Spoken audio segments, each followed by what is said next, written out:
nimekuja hapa vile vile ni mambo ya title deed. Mimi najua kumekuwa na shamba hapa inaitwa Olongo Lin. Jana nilipatiana title deeds kwa sababu iko katika mpaka ya watu wa Kilgoris. Leo nimekuja hapa kupatiana title deeds ya watu wa sehemu hii. Tumekuwa na matatizo ya mashamba hapa Narok, lakini mimi nataka niwahakikishie hiyo matatizo yote tutatatua. Hata ile ya Angata ilikuwa na kisirani juzi. Nimeita wazee wa Kalenjin, nimeita wazee wa Masai, tumekubaliana vile kazi hiyo tutatatua, na tunataka amani kuwe pale na kila mtu apate haki yake. Na hata kule Narok tumekubaliana hivyo hivyo.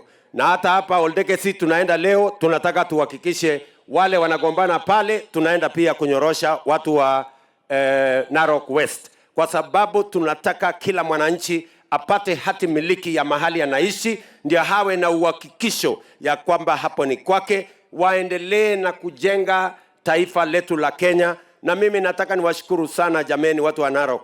Nyinyi ni watu wangwana na watu wazuri, mnanisaidia kulisha taifa letu la Kenya. Nyinyi ni wakulima wa maana sana. Mnazalisha miwa, mnazalisha chai, mnazalisha mahindi. Nyinyi ni wakulima wa ngano. Nyinyi mnasaidia kuzalisha maziwa. Mimi nasema asante sana. Hata wale watu walikuwa wananisumbua Nairobi na kuweka sufuria kwa kichwa wamenyamaza. Kwa sababu nyinyi mmerudi shambani, tumewapatia mbolea, sasa chakula mingi imepatikana. Mimi nasema asante sana. Tumekubaliana jameni? Tuendelee na hii kazi ama tusiendelee? Mnasema tuendelee ama tusiendelee?